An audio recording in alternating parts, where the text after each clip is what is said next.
Aave is overhauling its collateral listing rules after a $230 million DeFi hack exposed vulnerabilities in bridge infrastructure.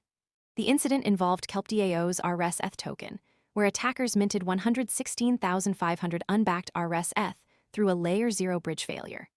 These tokens were then used as collateral on Aave, allowing the attacker to borrow against assets with no real backing. Aave confirmed that its own smart contracts operated as intended, but the issue stemmed from a bridge verification failure in KelpDAO's LayerZero setup. This event marks the most expensive DeFi hack of 2026 so far and has prompted Aave to review all assets listed on its V3 platform. The attack exploited a weak verification setup in the bridge, allowing a forged cross-chain message to mint rsETH without corresponding Ether backing. Once inside Aave's system, the attacker leveraged the fake collateral to secure loans. The scale of the DeFi hack has led Aave to tighten collateral listing standards, ensuring that assets entering its lending markets are thoroughly vetted. The rsETH token represents a claim on restaked Ether, a mechanism that allows users to earn additional yield by staking already staked ETH. However, moving such tokens across chains requires bridge infrastructure, which in this case failed to enforce proper verification. Aave's postmortem report highlights that a single verifier on LayerZero approved a false message, enabling the minting of unbacked rsETH. This setup allowed the attacker to bypass checks and create tokens without real backing. The DeFi hack has broader implications for how protocols handle cross-chain assets and collateral. Aave's response includes a full review of all V3 assets and a reevaluation of the criteria for collateral listing. The incident also raises questions about most people arrive after the move is obvious and the easy upside is gone. We focus on serious crypto education and high-quality signals before the crowd rushes in, so you can understand the setup earlier and move sooner.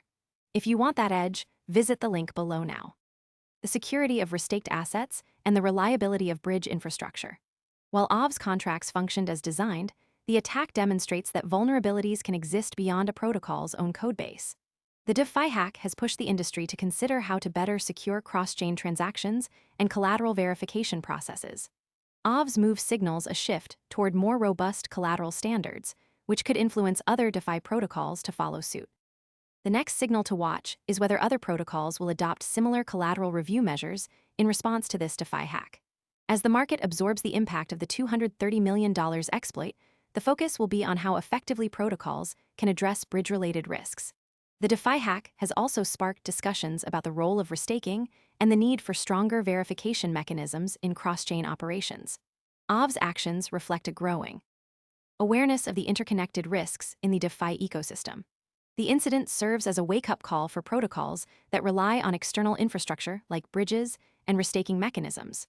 The DeFi hack highlights the importance of not only securing a protocol's own code, but also ensuring that external dependencies are properly vetted and verified.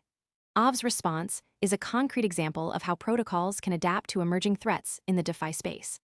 The attack's mechanism involved a LayerZero bridge that moved messages between blockchains. In this case, a single verifier on the bridge approved a false message, which allowed the attacker to mint rsETH without the corresponding Ether backing. This forged message bypassed the verification process, creating a large amount of unbacked tokens. These tokens were then deposited into Aave as collateral, enabling the attacker to borrow against them. The stakes of this DeFi hack are significant, as it not only resulted in a $230 million loss, but also exposed a critical vulnerability in cross-chain operations. The incident has forced protocols to reconsider how they handle collateral from external sources and whether those assets are truly backed as claimed. The next signal to watch is whether other protocols will follow Aave's lead in tightening collateral standards and conducting full audits of their listed assets. The DeFi hack has also raised questions about the reliability of restaking mechanisms and the infrastructure that supports them. Restaking allows users to stake already staked ETH in additional protocols to earn more yield. However, this attack shows that the security of those restaked tokens depends heavily on the infrastructure used to move them across chains.